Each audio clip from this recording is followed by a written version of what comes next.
Oui. Mais c'est toujours pour attirer les gens. Je vais vous prendre un exemple. Est-ce qu'un pays peut faire du marketing pour faire en sorte que ses populations ne sortent pas du pays? C'est aussi du marketing. Un pays peut faire du marketing pour que ses populations restent dans le pays.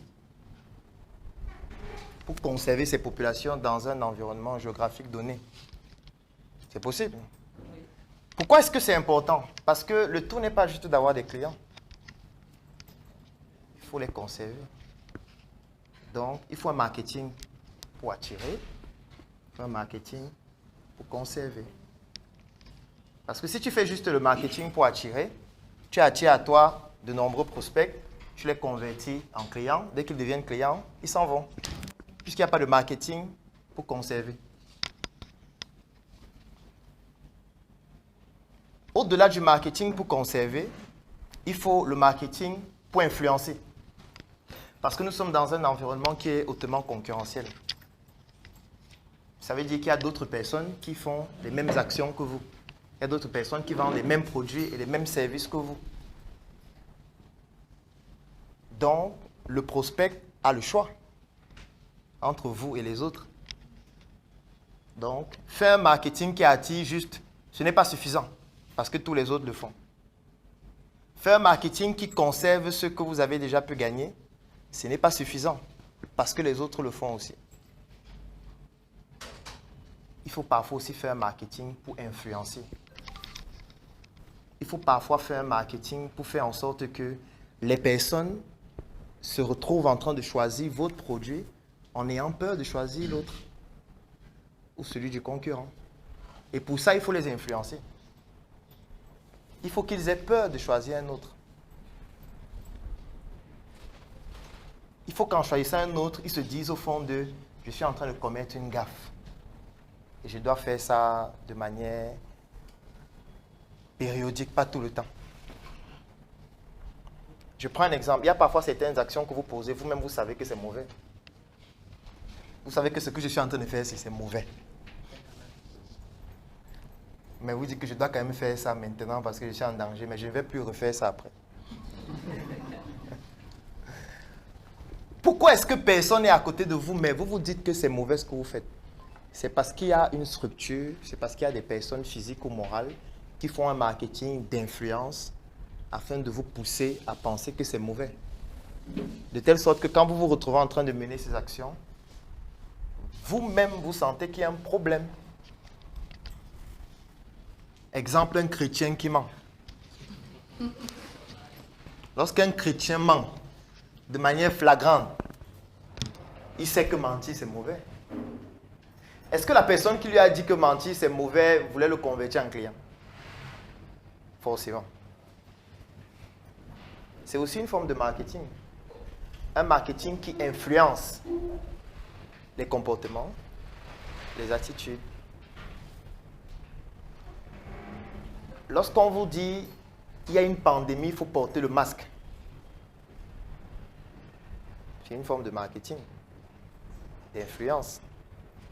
Si tu ne portes pas le masque, tu peux choper une infection qui peut entraîner un décès.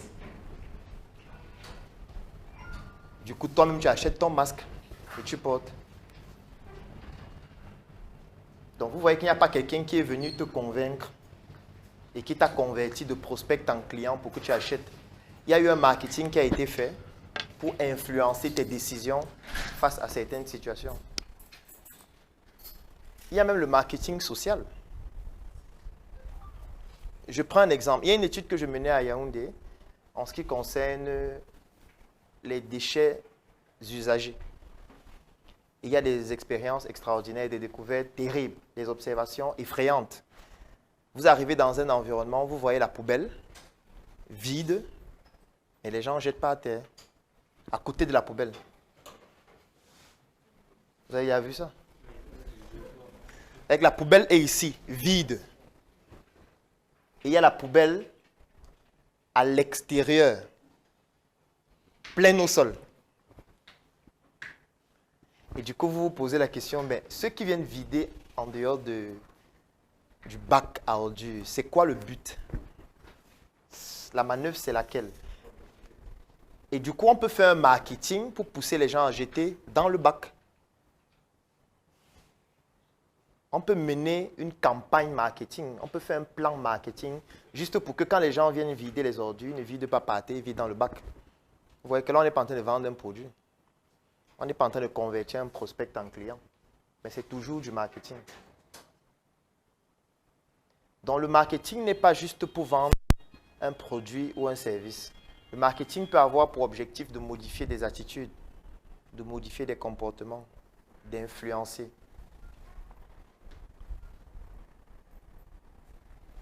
C'est extrêmement important de comprendre tout ça. Pourquoi? Parce qu'une entreprise, c'est une sorte de petite entité qui comporte toutes ces différentes fractions. Une entreprise, c'est comme un petit pays.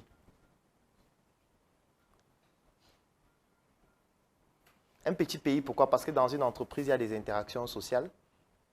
Dans une entreprise, il y a des interactions émotionnelles, amoureuses, sexuelles. Dans une entreprise, il y a des interactions économiques. Dans une entreprise, il y a des contingences politiques, idéologiques. En fait, dans une entreprise, il y a tout ce qu'il y a dans un pays, juste à l'échelle miniature. Donc, vous ne pouvez pas utiliser juste le marketing qui permet d'attirer les gens et leur vendre un produit. Non, sinon ça ne marche pas. Il faut utiliser toutes les formes de marketing parce que votre entreprise, c'est comme un pays où votre entreprise va le devenir tôt ou tard en fonction de sa croissance. Peut-être aujourd'hui, vous êtes seul, mais demain, vous allez avoir un collaborateur, vous allez avoir des clients, vous allez avoir des employés, vous allez avoir des succursales dans d'autres pays. Donc, vous ne pouvez pas juste concevoir le marketing comme si c'est juste pour vendre des produits. Parce que dans votre entreprise, il y a des personnes qui ont des interactions entre elles. Et ces interactions ont une influence sur la démarche de l'entreprise. La mission est simple.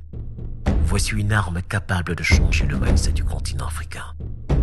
Détruire l'obésité de l'inconsistance intellectuelle dans laquelle se cache le coffret VIP.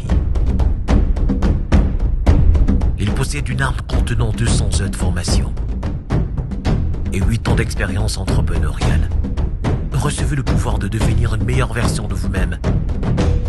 Armez-vous de cette clé pour une réussite entrepreneuriale.